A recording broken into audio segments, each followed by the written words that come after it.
legislative House district Mm. has two members, a male and a female, that represent the Democratic Party. Okay. And we came together in late spring, early summer, had a spirited contest for the leadership of the party, and Randall prevailed. And I think all of us are excited about what because he's got a big job. And as you're going to hear in our discussion, a lot of challenges in Louisiana. Yes. But Demographic changes and everything. lots of demographic changes, and so we'll be able to talk to Randall. If you've got questions for him about the philosophy of the party, where do we go, how do we build it up statewide? Because right now, if you're a Democrat like I am, and Yes, Gary, I I am. think you Yes. are, Yes. it's pretty it's a little dismal in our Yes. statewide with our legislature and other statewide office. But we'll talk to Randall about that. But we'd love to hear from you. And if you have questions, this is a great opportunity to directly ask the head of the Democratic Party whatever's on your mind. But Carrie, before we do that, I went to a really interesting luncheon today at Ochsner, Okay. and it was about their cardiology vascular department, and it was just so interesting to hear from the doctors that are doing phenomenal work, and some of the technology and AI and how it all fits. And it just occurred to me as I was listening to all this, my goodness, we have made some incredible progress in 20 years, because for all of you that are listening that were here at Katrina, Yes. we all remember what the state of our healthcare was, Absolutely. right? It was pretty rough. It was touch and go to say we would have any, to be Yeah. honest with you. We had no charity. Yes. We had no UMC. We had no New Orleans East. We had no new VA.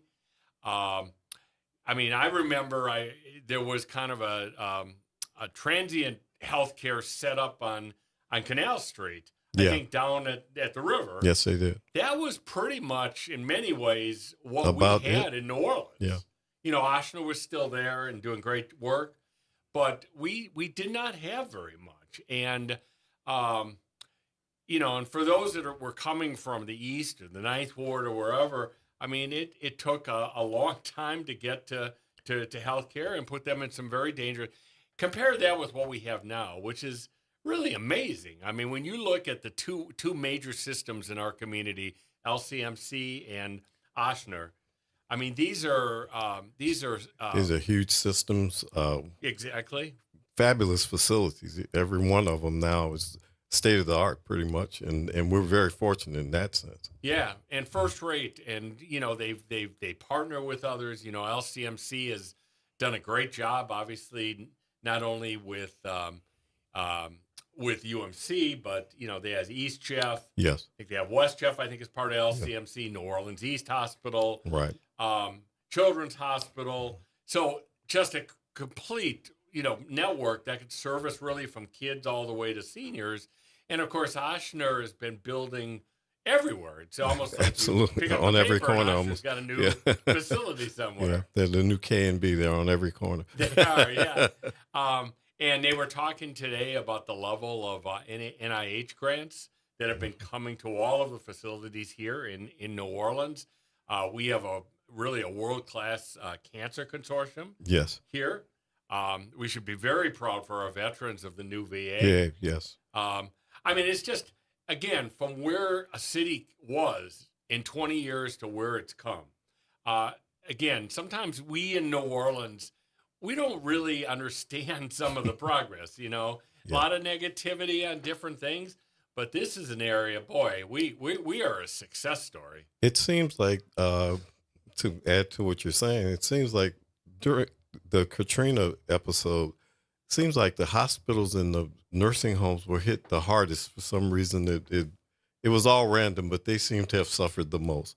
And like you said, it's a good thing, because sometimes we have to look at, you have to go all the way down to come back up. And we've not only come back up, we've gone beyond where we were. And we almost wouldn't have had some of these opportunities if we hadn't had a Katrina. So as you said, there's a flip side to that. And we've actually excelled at those things, particularly in the healthcare realm, I think. I think so too. Yeah. we have a lot of new medical people that have moved here. We Yes. have a lot of physicians that have come from across the country to be part of this rebirth of New Orleans healthcare. The specialty areas of our different hospitals in both systems, LCMC and Ochsner. And I don't want to leave out Toro as well. Yes. Toro is a historic institution here, Toro Infirmary. So again, I think there's good news for us. And it's a real economic engine because there are very great, not good, there are great jobs in those they are. places.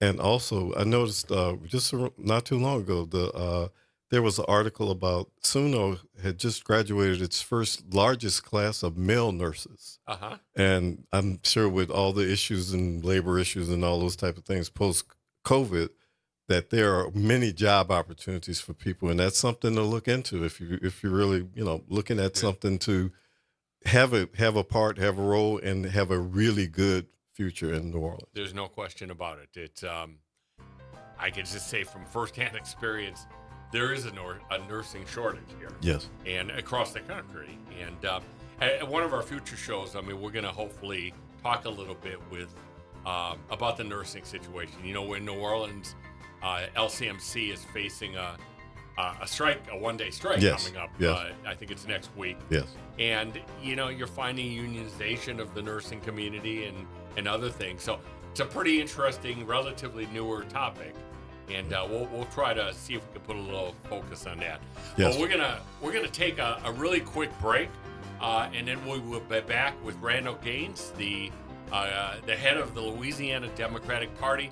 Please call in 504-582-9422. We'll be back in just a minute.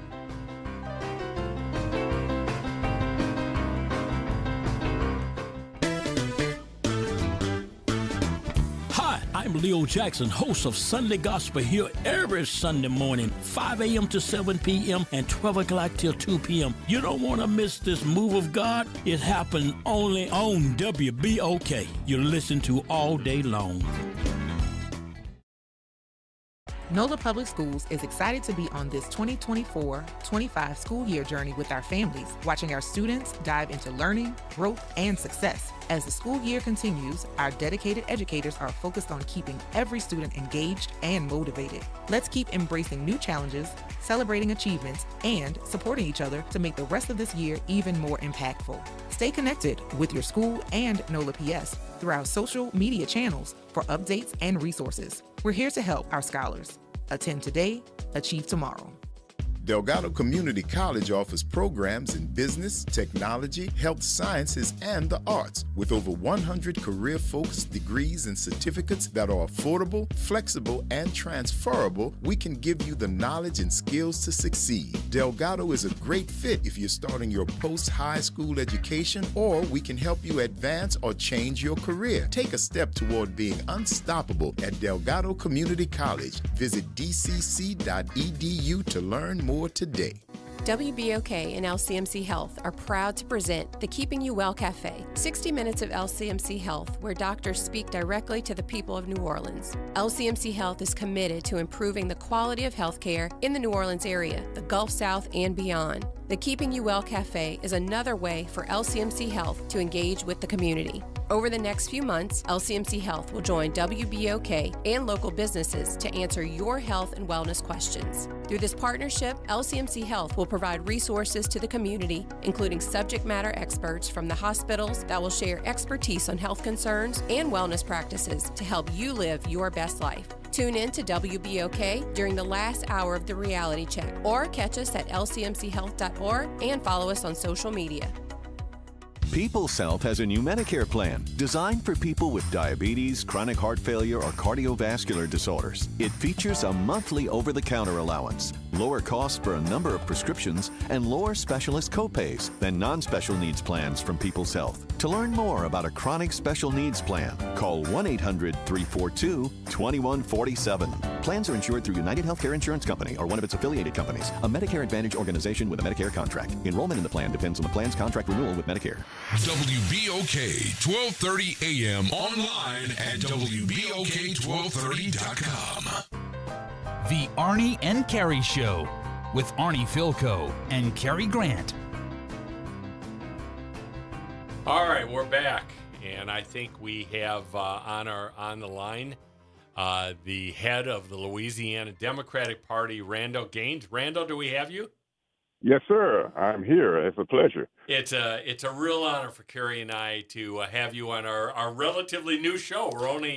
We're into our fifth show, Randall. So, but we're very excited to be in WBOK and talking some of our politics. And we spent a lot of last night talking about the deficiencies of the Republican nominee. So you would have enjoyed that, I think. And I'm surprised you're not still talking about it, because that takes a lot longer than one night. Well, we thought we'd take a break for a few minutes. Yes, okay, but we want to talk about the good side. So, There you go.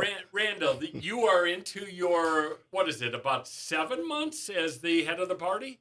That's about right. Yeah, about 6 or 7 months. That's correct. Yeah, Totally congratulations. correct, I think sir. I led into this as a member of the DSCC.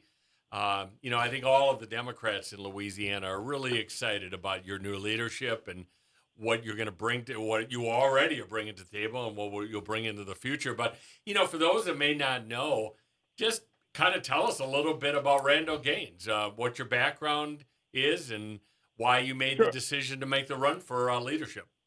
Yeah, well, I ran for the state house. Actually, I won a seat in the state house in 2011. I was fortunate enough at that time to win by the highest percentage in the state of any state rep or senator in a runoff. But not so much because of me, as much as it was more about the people that was around me, that worked with me. It was more about the vision I had and the outlook or the perspective that I took on politics. Politics is about service, not about self-promotion, and that's really what's worked for me. I spent 3 years in the legislature, 3 terms in the legislature. I served as a Black Caucus chair for 2 terms, Democratic Caucus whip, and my last term was ended in 2023 in January. And I would say recruited. I navigated myself to a position of a climate of peace and quietness, and I was recruited to come back and lead the party. But I've been a member of the party since 2009. So I've always seen that as a natural trajectory because of the commitment I have to the Democratic Party and what I see as the potential the party has. I just believe the party has way more potential that's been demonstrated. And with people like you, Arnie, and some of the people that were elected in this last cycle, we have a great team. I think we're team ready, and really with the type of talent we have, the sky's the limit. Well, I agree with you. I bring the analogy almost from a sports standpoint that, sometimes you got to get pretty far down in order to rebuild. And, Yes. I think we saw in the last round of elections a year ago, that was a pretty low point for the Democratic Party in Louisiana. I Not agree. being able to get, Sean to a runoff. Runoff, right. Whether he would have won or not, the fact that you couldn't get to a runoff was a sad state, for our state, I believe. And Randall, I'd like to say something to you. I was meeting with some people today, and they were talking about the upcoming election and early voting. And some people were, clearly Democrats like I am, and they were saying that, I don't know if I'm voting or whatever, my vote doesn't count. And I told them that votes always count, but that was very disheartening to me. And I want to hear your views about how we can energize people back into, I'm important, I need to participate, and I need to build the party. That's really been the greatest obstacle in terms of voter apathy, and it's our job, as leaders. I tell people all the time. I say, well, first of all, we can't blame the voters for not voting. Our job is to convey to them that this is the most important thing that you can do to protect your future, Yes. the power of your vote, and why you should vote for this particular person. So I say all the time. I say, voter apathy is not necessarily a result of lack of interest, but it's a lack of leadership. And as leaders, I take the responsibility, and that's how we are training our future leaders. The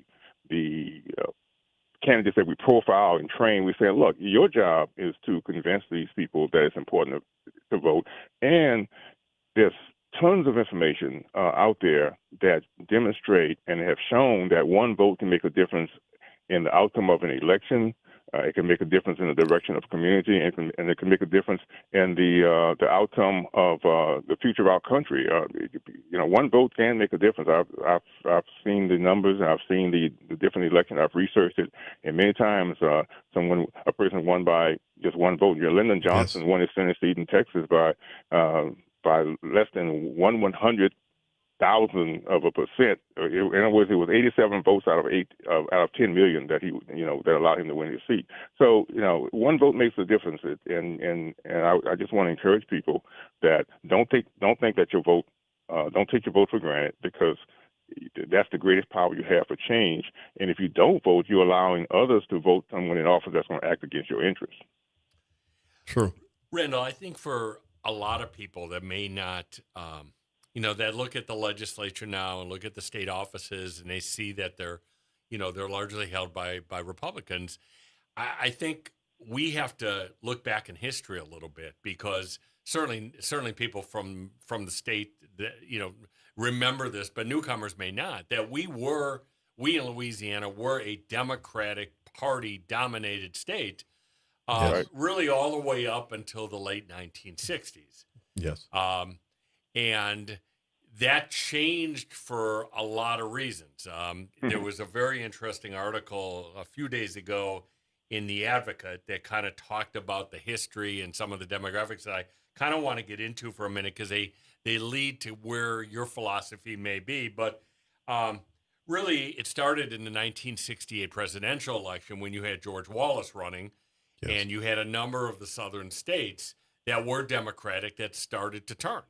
And that really stayed with us for, quite a number of years, really until Bill Clinton won. Yes. And then it stayed Republican after that for the most part. But I want to recite some of these statistics because I think they're really interesting. Number one, and I'm going to use a parish in the central part of the state, LaSalle Parish, which you may know, very conservative. Right. In the year 2000, the numbers were 70% of voters were Democrats, and 18% Republican. Today, it's just flipped. 20% are Democrat, 58%. So the Democratic Party has lost 50% in that one parish. And let's talk a little bit about that. But the other thing I want to talk about, or just relay to our listeners, is when they start to put the numbers together and they look at college-educated folks, people that have moved to its state as opposed to being natives. Georgia, for example, 21% consist of white college graduates. 33% are whites who had not gone to college. North Carolina, 25% college graduates. Louisiana, 18% college graduates. So at least, and in our own state, 62% of all Democrats are African American. True. So when you look at those numbers, and there's one other interesting statistic, that is how many new people come to a state. We kind of talked about this the other night, Kerry. Yes. We have the highest percentage of people that never leave the state of Louisiana. That's right. And when you look at that, Randy, when you look at college educated, when you look at new people, the reality is the demographics have been working against us. Is that kind of what you're seeing as the head of the party?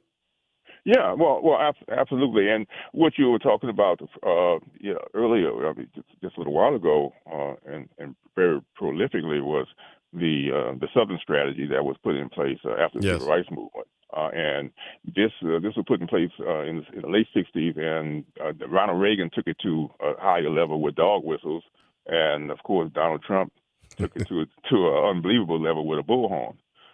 So this is what it's really what's happened is with the racial divide is that the Republican Party has used the method of race baiting to attract. To help to build its base, and it's moved a lot of people away from the center and it's taken a lot of white voters have gravitated from the Democratic Party to the Republican Party, and one of the things that we want to do is rebrand the party in a way. Now, it's not just rebrand, just to redefine the party to what the party really stands to what we really stand for, and to educate people who may not realize that they're voting against their interests, even though they are. Yes. So our job is to convince them not to vote against their interests, and give them the reasons why, because they've defined liberal as we've been categorized as a liberal, which has been categorized effectively by the Republicans as a bad thing. Well, it's not a bad thing. Everything that's happened in this country that's positive has been because of liberal policies. And liberal stands for opportunity, equity, inclusion. Conservatism, that's they operate with restraint, with political, with budgetary restraint, at least so it appears. But what the Republican Party are the ones that give the biggest tax breaks to the rich. The Democratic Party is is the party that really creates opportunities, jobs, well-funded education. We do the most for people and the most to benefit the general public. And the Republicans actually don't, because, like I said, they give the tax breaks and windfalls to the rich. They create policies that increases the living costs for families. When I was in the legislature under Jindal, the party cut higher education at a higher rate than any state in the country. We were funding higher education at the same rate that was being funded in 1963 when Kennedy was president, and this was under the Republican Party. So it created a greater burden on families. So our job is to, and that's what we want to do: educate the public and say, look, this is the Democratic agenda is in your best interest. You're losing by the Republican Party, but they've mastered this persona, this misinformation. So we're going to give them the correct information. Yeah, it's hard to believe, Randall, that the Republicans would have. Would misrepresent and put out just a very difficult to understand how that would happen. Look, I like to say truth is a rarity and dishonesty is a policy.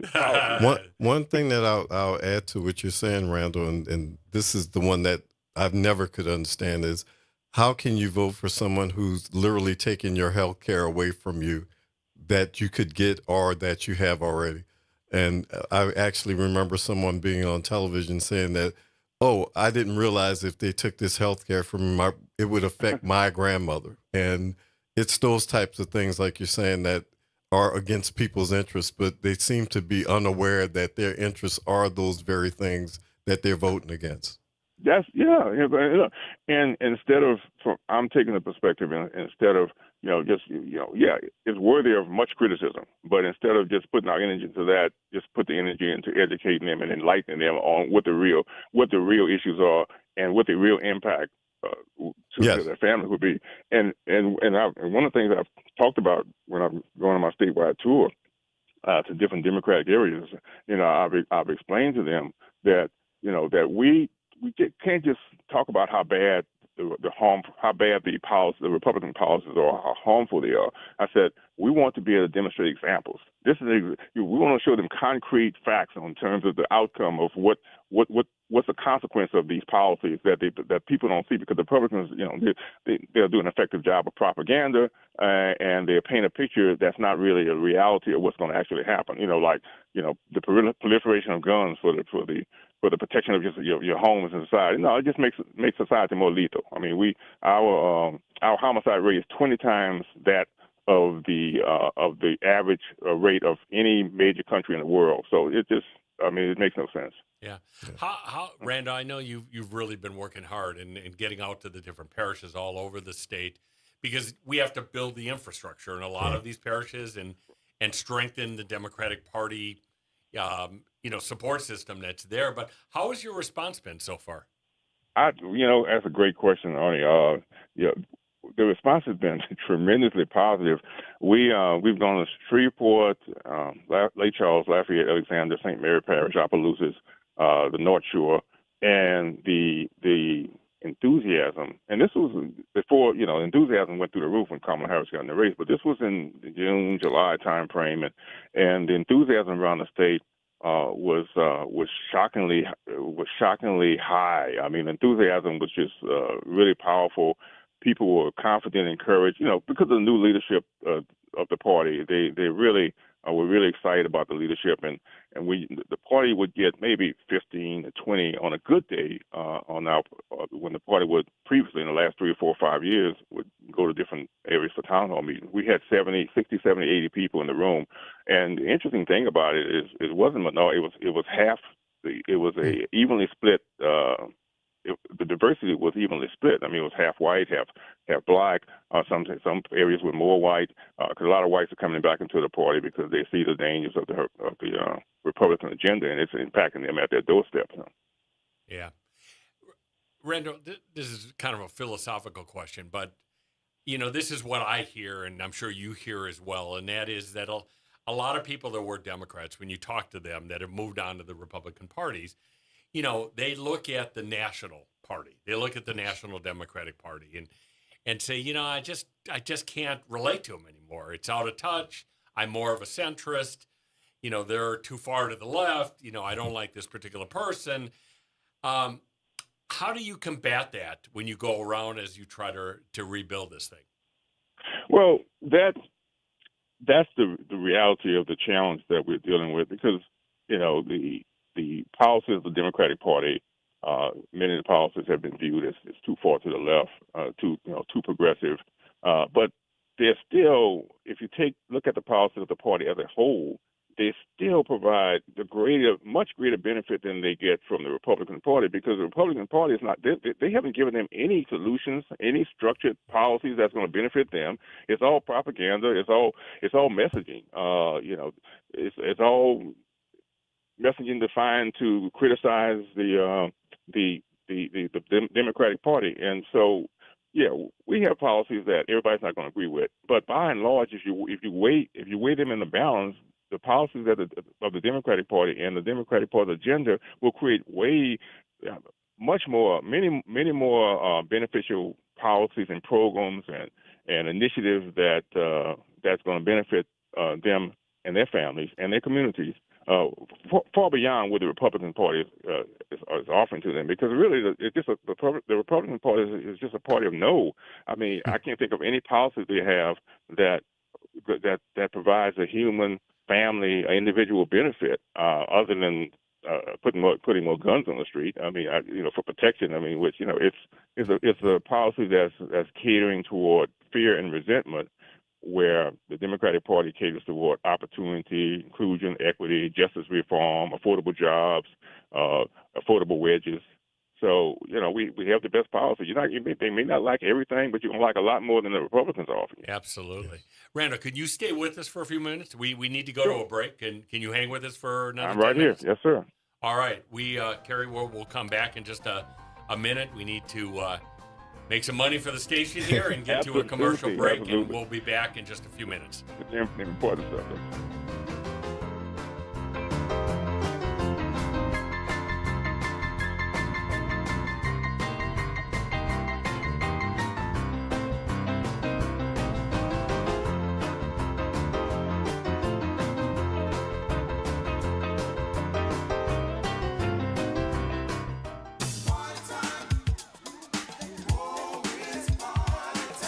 That's right. It's party time each and every Sunday night at 7 p.m. on WBOK. It's the Throwback Throwdown with DJ Wick as he brings you the best in old school from the 70s, 80s, 90s, and the early 2Ks. Plus, the party goes to another level at 9 p.m. with the Throwback Throwdown Party Mix to round out the night. It's the Throwback Throwdown Sunday nights at 7 p.m. on WBOK 1230 a.m. and on the World Wide Web at WBOK1230.com. Keep up with NOLA Public Schools through Education Elevation, hosted by Superintendent Dr. Avis Williams. Education Elevation will highlight the achievements, innovations, and contributions of scholars, educators, schools, and the district. Tune in every fourth Wednesday at 11:30 a.m. for engaging conversations and updates as we strengthen connections and support the needs of our scholars. Mark your calendars for every fourth Wednesday at 11:30 a.m. Tired of the impersonal, one-size-fits-all style of banking? You deserve a bank that delivers exceptional service and personalized attention to your needs.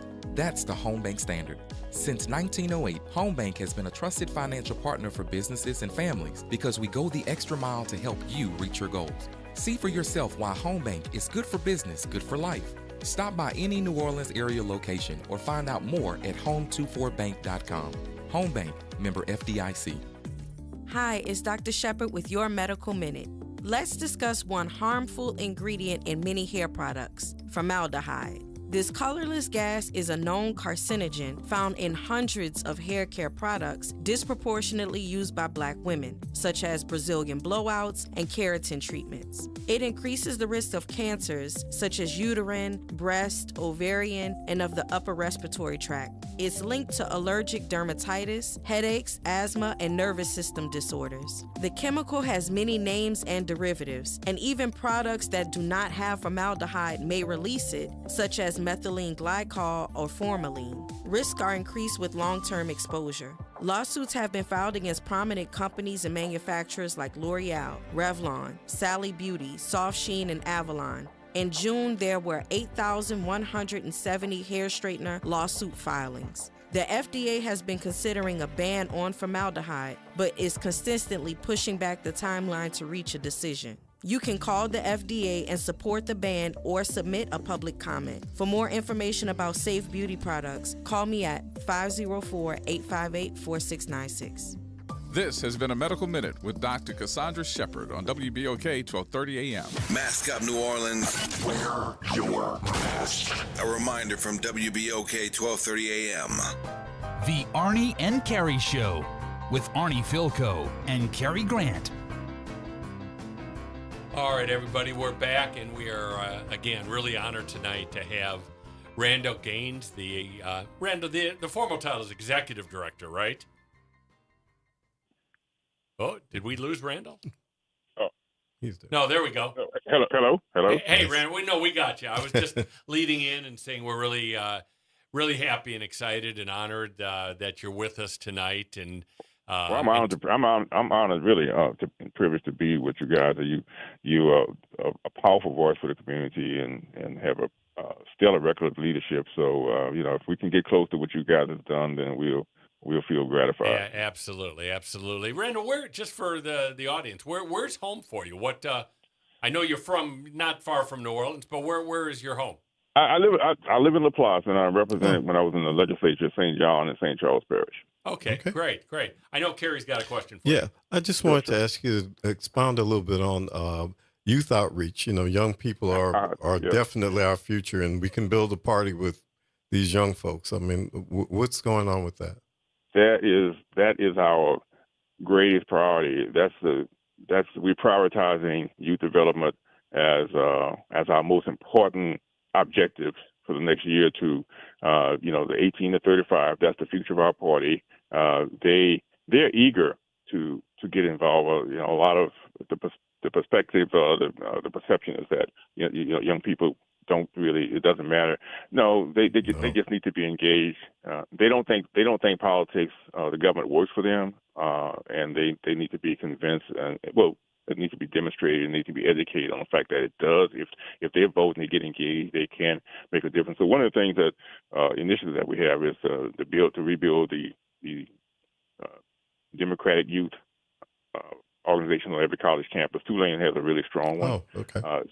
LSU does.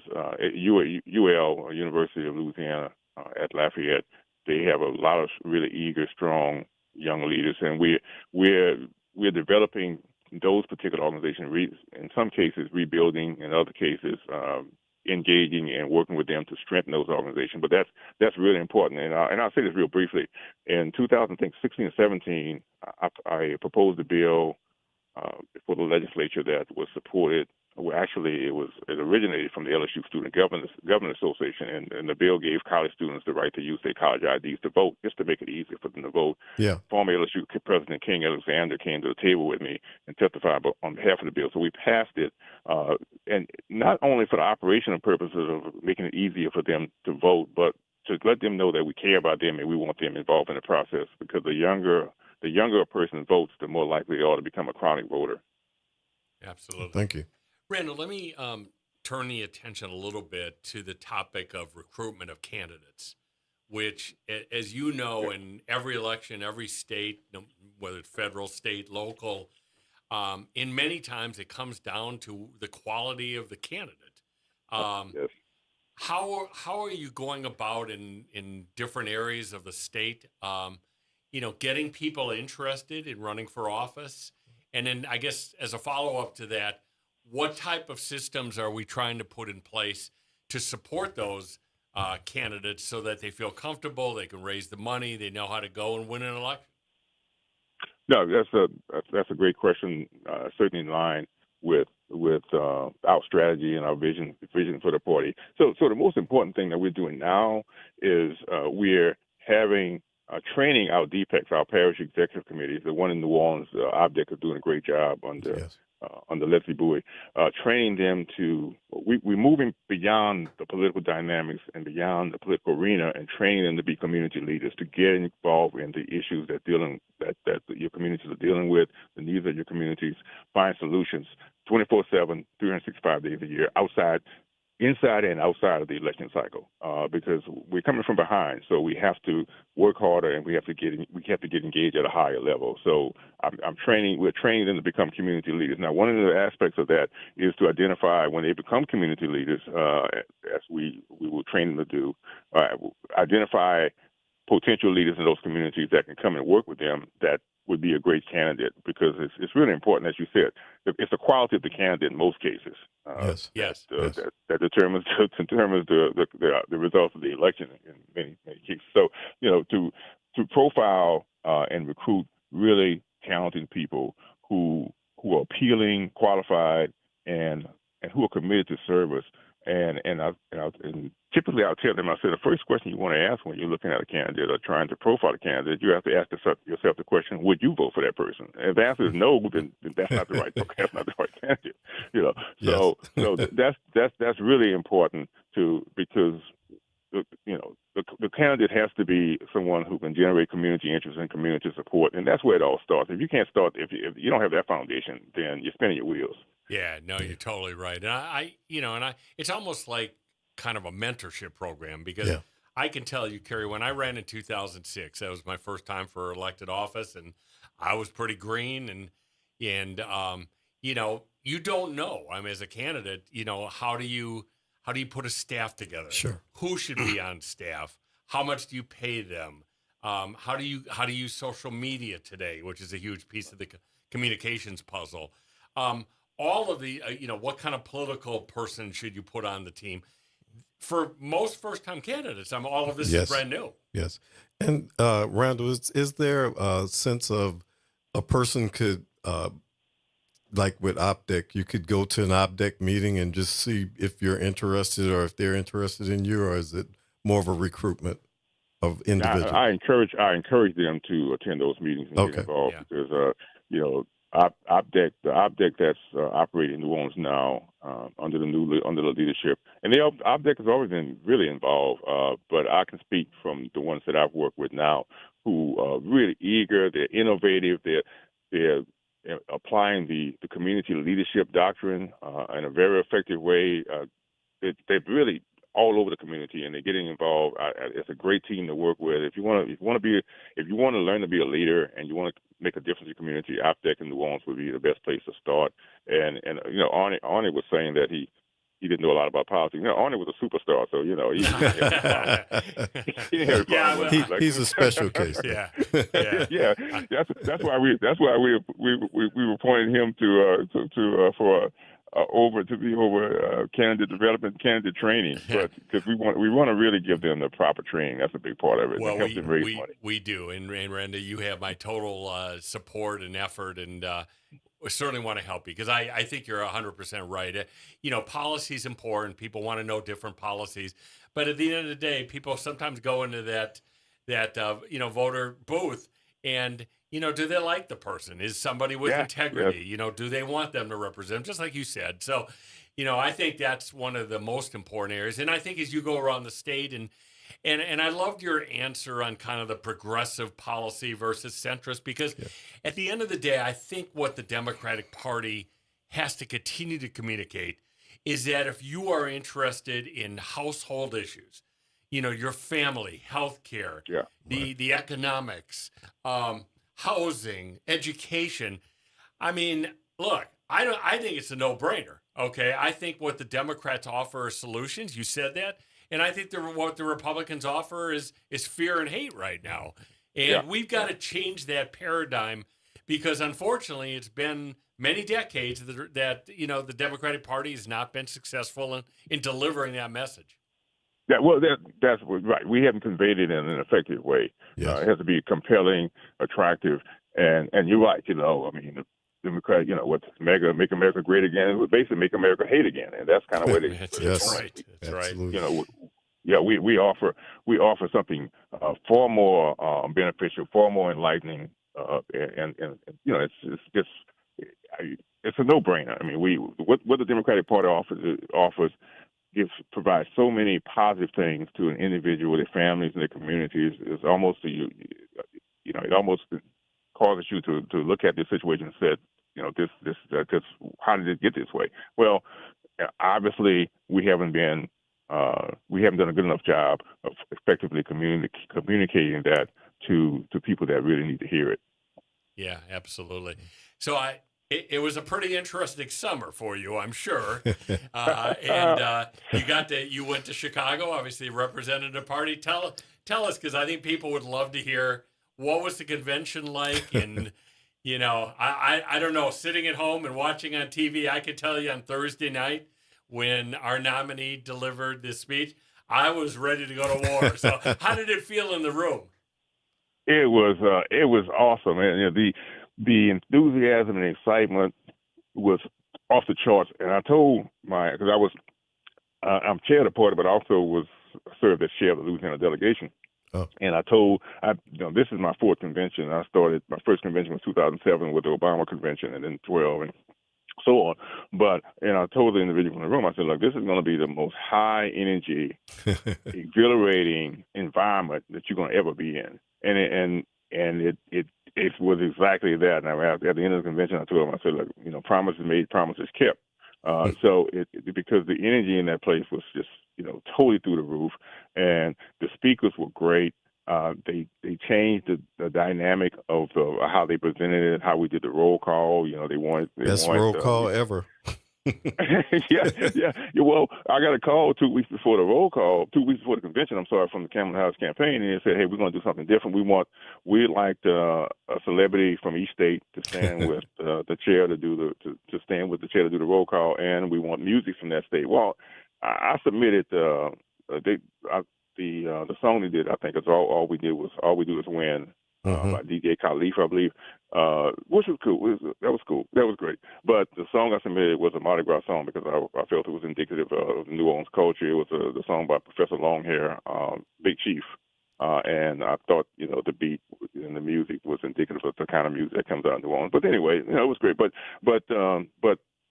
really, it was a very informative. The excitement and the interaction was just once in a lifetime experience. But the information that was provided by the speakers, the perspective they gave, they just clearly laid out why it's best to vote Democrat and why we can never allow Donald Trump to become president, and why Kamala Harris is the best candidate. So I mean, it was articulated in a way that everybody understood it, and like you said, it got everybody fired up. We left out there, we ready to go, ready to get it done. I think all of us. First of all, we owe a debt of gratitude to Joe Biden. I think he has been a very successful president, and he's one of the most decent human beings I think you can.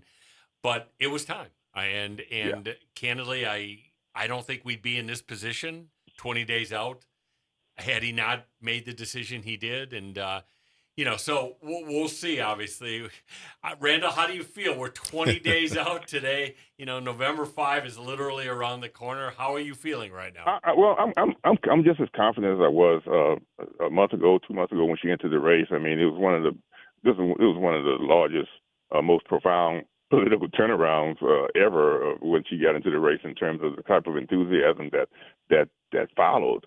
After she was named the presumptive nominee and ultimately nominated, and I think the numbers and the poll numbers that she had, where she was 5 points ahead, 6 points ahead, that for me would presented a more realistic picture of how people felt and how how important this election was to them, to make sure that the right candidate is elected and to make sure that our democracy is protected and we don't lose our democracy. It's not destroyed by the Republican nominee, which should be obvious to everybody. I can't explain that it more ways than it's already been demonstrated. But yeah, I think there's the hidden factors out there, some variables that's going to play out in her favor. For instance, a lot of women have registered to vote in Louisiana. I want to say this, that the registration for women in Louisiana in the last 2 months, it's been at the highest rate in the country. So that a lot of new people registered to vote. There are a lot of Republicans who may not want to say in the poll that they're not going to vote for the Republican nominee, but care more about saving this country than partisan politics. So I think there are a lot of variables that's going to play in her favor. That's going to push her over the top. Yeah. Let me ask you a question, Randall. First of all, I believe under your leadership, when we look down the road here, Louisiana is going to become a battleground state. Maybe not this election, but I think it's going to be coming in the future. But my question is, given the 7 states that we hear about, how much interaction do you have with those states? And do we send volunteers to, my home state of Wisconsin, for example, and Michigan and Pennsylvania? What interaction is there between the various parties around the country to try to help in those states? Yeah, well, the campaign staff and the supporters and volunteers were formed and recruited 2 months ago. So there are a lot of people who really want to get engaged from Louisiana, particularly in the last 2 or 3 weeks when they saw the election the numbers getting a little closer. They said, we cannot let this happen. There's no way we're going to let Donald Trump become president of this country and destroy our nation. But the staffing has already been in place. So unfortunately, they didn't get the opportunity, may not get the opportunity to go and participate in the election. But what the Louisiana citizens have done in terms of volunteering is they've written postcards and written letters and doing writing campaigns to those 7 swing states. Matter of fact, OPDEC had a letter writing, a postcard writing campaign that they've been sending out to different people in those districts. So Louisiana's been doing its part to contribute to this overall cause to ensure that she wins and hopefully not just win but have a convincing, overwhelming victory. We want a convincing victory. Yes, absolutely. Hey, just a couple last questions for you. Sure. In New Orleans, we haven't heard all that much because it's not our district here about the new congressional district. What's your feeling there? I know there's still a legal challenge, but the election's going forward. Yes. Just really briefly, if you could talk about that. Obviously, that's an important factor for the House. Obviously the Democrats want to control the House.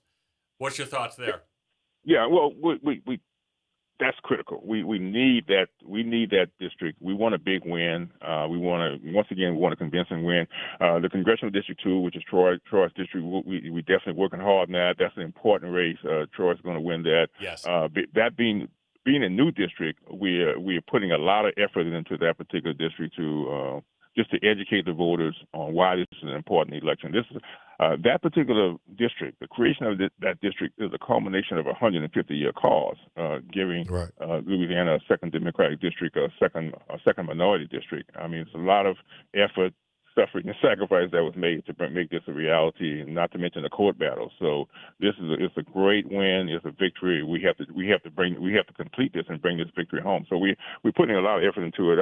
I just finished writing radio spots to go out into that district. I have Dr. Martin Luther King's nephew, who's his brother A.D. King was a civil rights leader with Dr. King. His nephew, who worked with Dr. King, is going to be on the radio in New Orleans and Baton Rouge and Shreveport, saying the price his uncle paid to give you the right to vote. He's going to talk about how important that district is. So we're putting out all stops.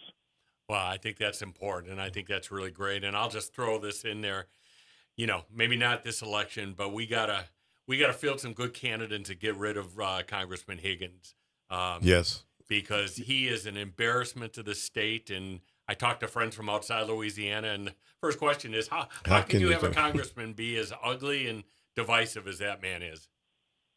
Yeah, well, yeah, and I think the best way to do that is consequences. I mean, when corporations and different associations, threaten not to bring their business to Louisiana, not to have the convention here in Louisiana, it's going to take, a cause with a consequence. We definitely need to make sure that we don't, that Louisiana does not continue to elect people that misrepresent what our state is all about and that perpetuates hate and dissension and mean-spiritedness, but like I said, we're gonna have to do more than just demand it. We're gonna have to show. We're gonna have to apply consequences to that to make the difference. And that's what happened in some of the other southern states when companies stopped coming there.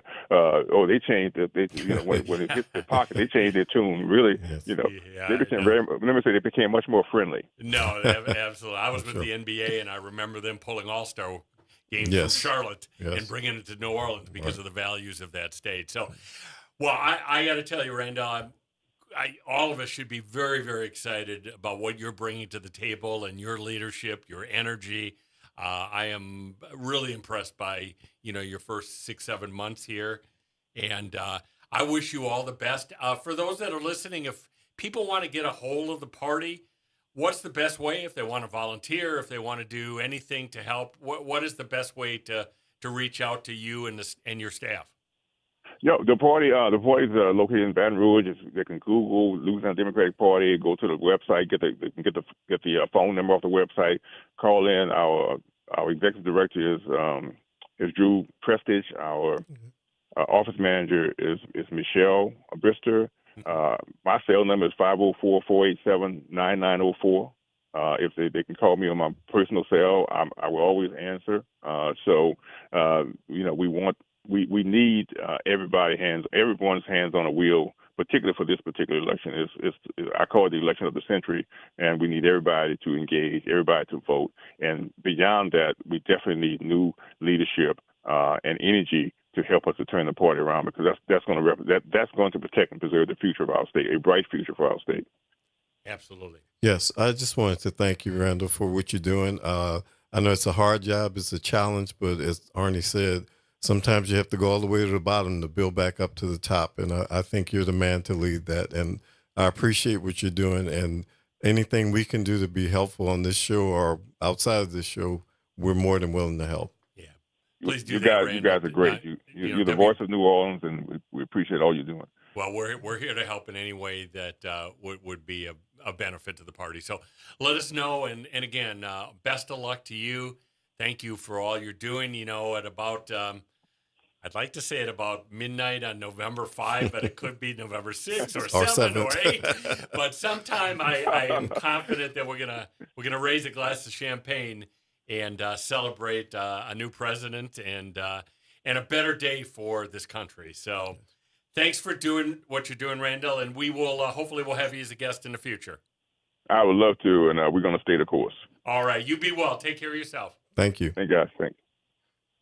That was Randall Gaines, the new head of the Louisiana Democratic Party. And again, I was part in the room when he was elected back in June. And I was a supporter. And I think Randall's first 6-7 months in office has really shown us that we selected the right leader. And I think it's not easy, Kerry, as you said. Oh, no. A lot of work to do. A lot of work to do. Especially when you go outside of Orleans and Jefferson and some of this Shreveport metropolitan and some of those area. other places. Yes. Yeah. But Randall, the nice thing about it and the smart thing about it, he's going to central Louisiana, he's going up to North Louisiana, and he's building, the organization, the foundational blocks for the party to be strong. Right. So I think we're very fortunate. Well, this has been great. Yes, it is. Yeah. I hope that our people that are listening, I hope you like what you're hearing. We would love to hear from you, by the way, on different topics that you'd like to discuss. We're going to try to make this show a mixture of, Kerry and I talking a fair amount, but also bringing on guests when they're appropriate. Tomorrow night, I will tell you, please join us at 6:00. We're going to have the CEO of Covenant House, which is an absolutely great organization here in serving the greater New Orleans area. And boy, I'll tell you what, I go home every night after the show and put on the cable shows on TV, and there's just issue after issue. And And, 20 days, that's 20 days. I have to tell you, I'm confident, but I'm on pins and needles. I have to admit it, because nobody knows. These polls are all over the place. Yeah, I think it sways by the hour, but I'm confident too. I think that people are going to show up because people want to move forward. And I'm counting on that. The better angels will help us out. Well, you and I are going to do whatever we can do for the next 20 days. Absolutely. To try to deliver a truthful, honest message and let voters make the decision on their own. But we're not going to be the voice of hate, and we're not going to be the voice of untruth. And no, not and at that's all. That's all we want to do. And we want the voters to then make their decision. Well, this is Arnie Filko. And this is Cary Grant. And we will be back tomorrow night on Thursday, 6 o'clock. Look forward to having you join us. Have a great night, New Orleans. And let's get those Saints healthy. Tomorrow's a big night. They need to win that game. Good night, everyone. Good night.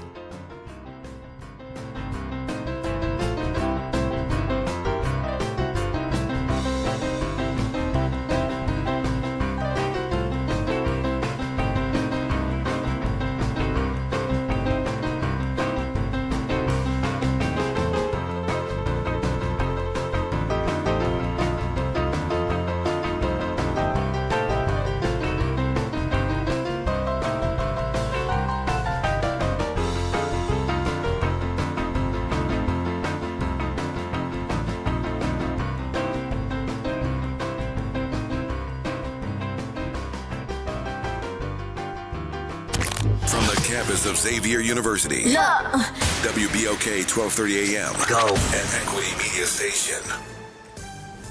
I'm Amber Payton with 4 Things You Should Know from BIN News. The judge in the 1996 trial of Michael Jordan's father's killer is calling for the release of Daniel Green, citing new doubts about key forensic evidence. Judge Gregory Weeks says the case has haunted him for nearly 30 years, and a decision is